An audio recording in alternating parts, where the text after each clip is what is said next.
வணக்கம் நண்பர்களே. நம்ம டிஸ்க்ளைமர் எடுத்துக்கிறோம். நம்ம செபி ரிஜிஸ்டர் அட்வைசர் ஆர்ஐஓ கிடையாது. நம்ம இங்க பேசக்கூடியது எல்லாமே தகவலா மாத்திரமே பார்க்கப்பட வேண்டும். இது யாருக்கும் முதலீடு சம்பந்தமாகவோ, பங்குகளை வாங்கவோ, விற்கவோ நம்ம எந்த ஆலோசனையும் கொடுக்கப்படல. எல்லா தொழிலும் ரிஸ்க் இருக்கும். ரிஸ்க் புரிஞ்சுட்டு எச்சரிக்கையோட தொழில் செய்யும்போது எல்லாமே நல்லா இருக்கும். நம்மள ஆதரிக்கிற அனைத்து நல்ல உள்ளங்களுக்கும் நன்றி. வளமுடன் வாழ்க. வணக்கம் நண்பர்களே. 2025-26க்கான Q2 ரிசல்ட் அனௌன்ஸ் பண்ணியிருக்காங்க. அந்த வரிசையில் இப்போ நம்ம பார்க்கக்கூடியது சவுத் இந்தியன் பேங்க். சப்சிக்வெண்ட் குவார்ட்டருக்கும் சரி 2025-26க்கும் என்ன வாய்ப்பு இருக்குங்கிறதுக்கான ஒரு தேடுதல் முயற்சி. இவங்களுடைய அனாலிசிஸ் பார்க்கறதுக்கு முன்னாடி இவங்களுடைய பெர்ஃபார்மன்ஸஸ் எப்படி இருக்குன்னு பார்க்கலாம்.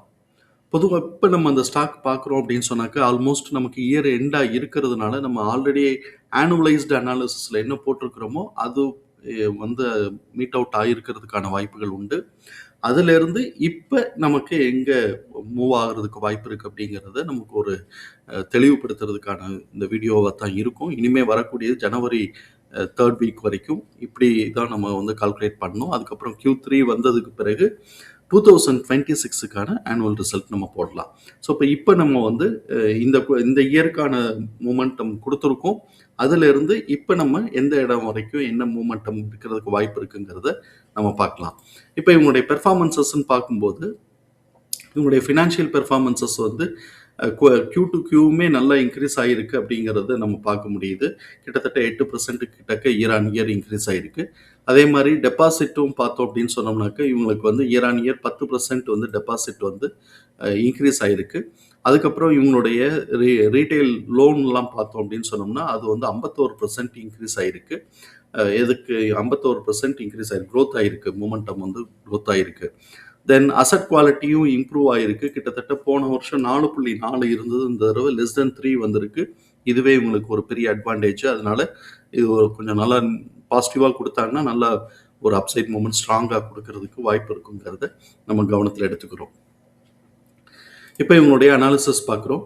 ட்ரெண்ட்லைனை பொறுத்த வரைக்கும் strong performer and radar getting expensive, strong performer getting எக்ஸ்பென்சிவ்ங்கிற கிளாசிஃபிகேஷன்ஸ்க்குள்ள வராங்க. High financial strength, mid valuation, டெக்னிக்கலா மூமெண்டம் மாடரேட்லி புல்லிஷ்ல இருக்கு. அனாலிசிஸ்ட் பிரைஸ் டார்கெட்டா 36ன்னு டார்கெட்டை டவுன் சைட் பண்ணியிருக்கிறாங்க. நம்ம இந்த வீடியோ ரெக்கார்ட் பண்ணக்கூடிய தருணத்தில் ₹39.89 ட்ரேட் க்ளோஸ் ஆயிருக்கு. பிஇ வேல்யூஷன் பார்க்கும்போது கரண்ட் இயருக்கும் சரி 1 இயர் ஃபார்வர்டுக்கும் சரி அண்டர் வேல்யூ சொல்லிட்டு இண்டிகேட் ஆகிட்டு இருக்கு. இவங்களுடைய ஃபண்டமெண்டல்னு பார்க்கும்போது adequate level of liquidity position maintain பண்ணுறாங்க. ஹை ரேட் ஆஃப் ரிட்டர்ன், ஈக்விட்டிக்கு எடுக்கிறாங்க. டெப்ட் to equity within the theoretical லிமிட்டில் இருக்குது. பிஇ அண்ட் பிபிஐ பொறுத்த வரைக்கும் சப்சிக்வெண்ட்டாக க்ரோத்துக்கான ஆப்பர்ச்சுனிட்டி இருக்குங்கிறது நம்மளுடைய பார்வை.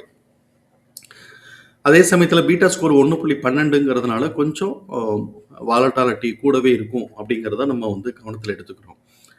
அனாலிசிஸ்ட் ட்ரெண்ட் லைனில் பார்ட்டிசிபேட் பண்ணக்கூடிய அனாலிசிஸ்ட் அவங்க ஃபோர்காஸ்ட் எப்படி பண்ணுறாங்கன்னு பார்ப்போம். ரெவென்யூ ஃபோர்காஸ்ட் ஆனுவலைஸ்டாக பார்க்கும்போது ஒரு 6% க்ரோத்துக்கான ஆப்பர்ச்சுனிட்டி இருக்குன்னு எதிர்பார்க்குறாங்க. அதே இது இபிஎஸ் உடைய க்ரோத் ஆனுவலைஸ்டாக பார்த்தோம்னா 1.6% குறைய வாய்ப்பு இருக்குன்னு எதிர்பார்க்குறாங்க. நம்ம ஏற்கனவே இங்கே பார்த்த மாதிரி கிராஸ் என்பிஏ பார்த்தோம் அப்படின்னு சொன்னால் 2.93ன்னு வந்திருக்கு. இதே இது போன வருஷத்துக்கு நமக்கு பார்த்தோம் அப்படின்னா 4.4 கிட்டக்க இருந்தது, இப்போ குறைஞ்சிருக்கு. கொஞ்சம் கொஞ்சமாக குறைஞ்சிட்டு வந்து இப்போ நல்லா <3K வந்திருக்கிறாங்க. இது ஒரு நல்ல அட்வான்டேஜ் தான்.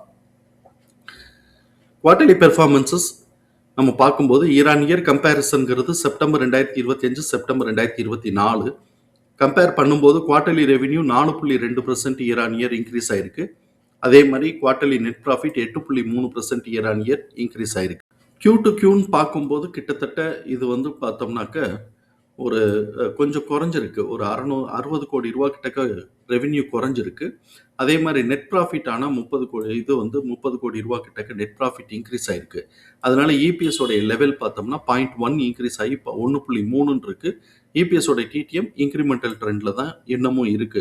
ஸோ இப்போ இந்த மாதிரி இன்க்ரிமெண்டல் ட்ரெண்ட்ல இருக்கு, அஃபோர்டபிலிட்டியில் இருக்கு அப்படின்னு சொன்னோம்னாக்க அங்கே வந்து நமக்கு இபிஎஸ் உடைய டிடிஎம் லெவலில் வந்து ஸ்டாக்னேட் ஆனால் கூட அவங்க வந்து அப்சைட் மூவ்மெண்ட் கொடுக்கறதுக்கு வாய்ப்பு இருக்கும். அப்போ நம்ம வந்து இவங்களோட குமுலேட்டிவ் ஆவரேஜையும் நம்ம எஸ்டிமேஷனையும் கம்பேர் பண்ணும்போது குமுலேட்டிவ் ஆவரேஜ் கூட இருந்துச்சு அப்படின்னு சொன்னால் அப்சைட் மூவ்மெண்ட்டுக்கு இழுத்துட்டு போகிறதுக்கு வாய்ப்பு இருக்குங்கிறதையும் கவனத்தில் எடுத்துக்குவோம். அது எக்ஸல் ஷீட்டில் நம்ம அதை நம்ம கிளியராக பார்க்கலாம். இப்போ இந்த சூழலில் எம்எஃப் தன்னுடைய ஹோல்டிங்ல இருந்து பார்த்தோம் அப்படின்னு சொன்னோம்னா கிட்டத்தட்ட 46% இன்க்ரீஸ் பண்ணி வச்சிருக்கிறாங்க. இன்ஸ்டிடியூஷன்ஸ் 1.15% இன்க்ரீஸ் பண்ணியிருக்கிறாங்க. எஃப்ஐஎஸ் 0.33% இன்க்ரீஸ் பண்ணியிருக்காங்க. 3 பேருமே பாசிட்டிவ் ஆட்டிடியூட்ல இருக்கிறாங்கிறத நம்ம இந்த இடத்துல கவனத்தில் எடுத்துக்கிறோம். இவங்களுடைய இபிஎஸ் தகவல்களை நம்மளுடைய எக்ஸல் ஃபார்மேட்டில் நம்ம வந்து போட்டிருக்கிறோம். நம்ம இங்க கவனிக்கக்கூடியது book value 35.9, fair price 64.5, current price 39.86, fair price current பிரைஸோட ரேஷியோ 0.62ன்னு வருது. இன்னும் அவன் ஃபேர் பிரைஸ் ரீச் ஆகல, 1 அதுவே ரீச் ஆகல. ஸோ இப்போ அதுவே நமக்கு வந்து ஒரு பெரிய கேப் இருக்கு அப்படிங்கிறத கவனத்தில் எடுத்துக்கிறோம். 0.62ங்கிறதுனால இவன் வந்து அஃபோர்டபிலிட்டியில தான் இருக்கான். ஆல்ரெடி பிஇ அண்ட் பிபிலையும் அஃபோர்டபிலிட்டியில இருக்காங்கிறதையும் கவனத்தில் எடுத்துக்கிறோம். இப்போ நமக்கு வந்து இவன் 1.5 வரைக்கும் போனான்னா பிரைஸா என்ன கன்வெர்ட் ஆகுதுன்னு பார்த்தோம்னா 96 அப்படின்னு சொல்லிட்டு கன்வெர்ட் ஆகுது. பாப்போம் இவன் வந்து எந்த அளவுக்கு அப்சைட் மூவ்மெண்ட் கொடுக்குறான், பெர்ஃபார்மன்சஸ் கொடுக்குறான், எந்த அளவுக்கு அப்சைட் மூவ்மெண்ட் கொடுக்குறாங்கிறத பார்க்கலாம். ஆனால் ஒரு குவார்ட்டரில் 96 இல்லை, அது ஒரு லாங் டேர்முக்கு அப்படிங்கிறதான் கவனத்தில் எடுத்துக்கிறோம். இப்போ நெக்ஸ்ட் குவார்ட்டருக்கு இவங்களுடைய ஆக்சுவல் ரிசல்ட் வர்ற வரைக்கும் இவங்களுடைய பிஹேவியர் எப்படி இருக்கிறதுக்கு வாய்ப்பு இருக்குன்னு பார்க்குறோம். அது கரண்ட் இபிஎஸ் உடைய டிடிஎம் 5.15ன்னு வருது. அதை ஆவரேஜ் பண்ணும்போது 1.29ன்னு வருது. இதுதான் நெக்ஸ்ட் குவார்ட்டருக்கான ஆவரேஜ் எஸ்டிமேட்டட் இபிஎஸ். இப்போ இவன் வந்து கீழே இருந்து மேலே ஏறிக்கிட்டு இருக்கிறாங்கிறத கவனத்தில் எடுத்துக்கிறோம். இன்க்ரிமெண்டல் ட்ரெண்டில் இபிஎஸ் உடைய டிடிஎம் இன்க்ரிமெண்டல் ட்ரெண்டில் வந்து இருக்குங்கிறத கவனத்தில் எடுத்துக்கிறோம். அதே சமயத்தில் அஃபோர்டபிலிட்டியில் இருக்கு. அதை மாதிரி இருக்கு அப்படின்னு சொன்னாக்க ஸ்டாக்னேட்டட் பொசிஷன் வந்துச்சு அப்படின்னு சொன்னாலும் இவன் கொஞ்சம் மேலே ஏறுறதுக்கான வாய்ப்பு தான் இருக்குங்கிறத நம்ம பார்க்குறோம். ப்ரீவியஸ் குவார்ட்டருடைய ஹைட்டை உடைக்கலாம், இல்லாட்டி அதை மேட்ச் பண்ணலாம் அப்படிங்கிறத நம்ம பார்க்குறோம். இன்னொரு ஆஸ்பெக்ட்லையும் நம்ம பார்க்கணும், ஆனுவலைஸ்டு மூவ்மெண்ட் இவங்களுக்கு எப்படி இருக்குது அப்படிங்கிறத பார்க்குறோம். நம்ம இப்போ வந்து இவன் போன குவார்ட்டருக்கு நம்ம இப்போ வீடியோ போட்டிருப்போம். ஆனுவலைஸ்டாக போன தடவை ஜனவரி பிப்ரவரியில் ஆனுவலைஸ்டாக போட்டிருப்போம். இப்போ இவன் எந்த இடத்துக்கு மூவ் ஆகிட்டு இருக்கிறான் அப்படிங்கிறதையும் நம்ம பார்க்குறோம்.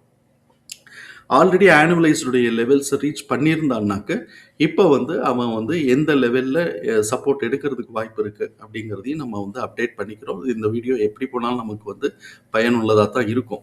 ஸோ இப்போ இந்த இடத்துல ஆவரேஜ் எஸ்டிமேஷன் இபிஎஸோட ஆவரேஜ் எஸ்டிமேஷன் 1.29 வருது, 1.29.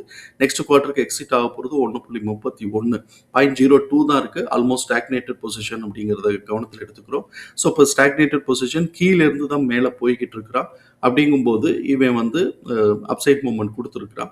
ஆக்சுவல் ரிசல்ட்டு இந்த இது அப்படியே ரிஃப்ளெக்ட் ஆச்சுன்னா கூட மைனர் கரெக்ஷன் தான், நார்மல் சைக்கிளிக் கரெக்ஷன் தான் வருமே தவிர்த்து அதை வந்து நம்ம பெருசாக அதிரி புதிரியாக கீழே அடிச்சு இறங்குவானான்னா அது யோசிக்க வேண்டியதில்லை.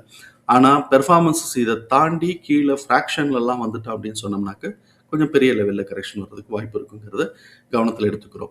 எக்ஸ்பனன்ஷியல் ஃபார்முலாவில் நமக்கு கிடைச்சிருக்கக்கூடிய ப்ரைஸ் ரேஞ்சும் சரி, அதே சமயத்தில் ஆனுவலைஸ்டு ப்ரோக்ராமுக்கு ஆனுவலைஸ்டு மூமெண்ட்டுக்காக நம்ம போடக்கூடிய ஃபார்முலாலையும் சரி, ஆல்ரெடி நம்ம வந்து இந்த ப்ரைஸ் ரேஞ்சு ஆனுவலைஸ்டு வீடியோ போடும்போதே அதை தான் நம்ம மார்க் பண்ணியிருப்போம்.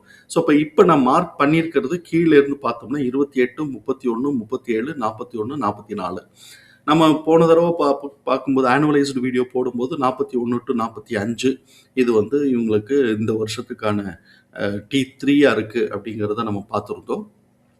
இப்போ அவன் வந்து 41 அப்படிங்கிறத டச் பண்ணிட்டு அவன் இப்போ அட்ஜஸ்ட் ஆகிட்டு இருக்கிறான். 44க்கு போப்புறானா, 44, 45க்கு போப்புறானா அப்படிங்கிறது நமக்கு தெரியாது. பட் நம்ம மார்க் பண்ணி வச்சுக்குவோம். சரி, இப்போ இந்த நிலையில் நம்ம எப்படி டிசிஷன் எடுக்கலாம் அப்படின்னு சொன்னோம்னாக்க, கீழே வந்து 37க்கு கீழே கட் பண்ணினா அப்படின்னு சொன்னாக்க அவனுடைய சப்போர்ட் ரேஞ்சு 31லேருந்து 28லேருந்து 31ங்கிற இந்த சப்போர்ட் ரேஞ்சுக்கு அவன் வந்து கரெக்ஷன் ஆகிறதுக்கான வாய்ப்பு இருக்குங்கிறத நம்ம பார்க்குறோம்.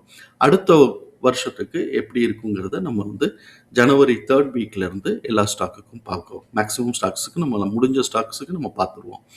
தகவல் பயனுள்ளதாக இருக்கும் நம்புகிறோம். தகவல் பயனுள்ளதாக இருந்ததுன்னா சங்கருக்கு ரொம்ப சந்தோஷம். நம்மளை ஆதரிக்கிற அனைத்து நல்ல உள்ளங்களுக்கும் நன்றி. வளமுடன் வாழ்க. நன்றி நண்பர்களே.